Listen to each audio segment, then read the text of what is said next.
কৃপণ বিশ্বকবি রবীন্দ্রনাথ ঠাকুর। আমি ভিক্ষা করে ফিরতেছিলেন গ্রামের পথে পথে, তুমি তখন চলেছিলে তোমার স্বর্ণরথে। অপূর্ব এক স্বপ্ন সম লাগতেছিল চোখে মম। কি বিচিত্র শোভা তোমার, কি বিচিত্র সাজ। আমি মনে ভাবতেছিলেন এ কোন মহারাজ।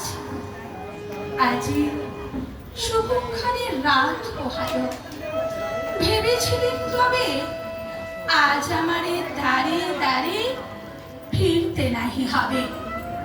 বাহিরে হতে নাহি হতে কাহার দেখা পেলেন পথে। চলিতে রথ ধনধান্য ছড়াবে দুই ধারে। মুঠা মুঠা কুড়িয়ে নেব নেব ভারে ভারে।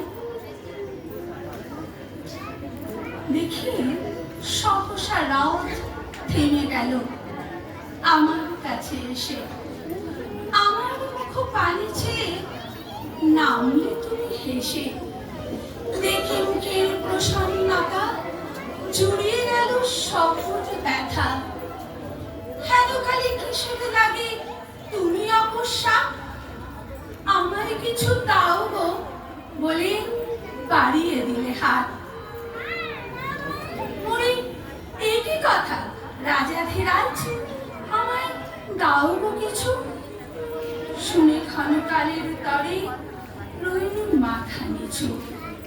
তোমার কি বা অভাব আছে ভিখারি ভিক্ষুকের কাছে। এ কেবল কৌতুকের বসে আমায় প্রবঞ্চনা। ঝুলি হতে দিলেন তুলে একটি ছোট কণা।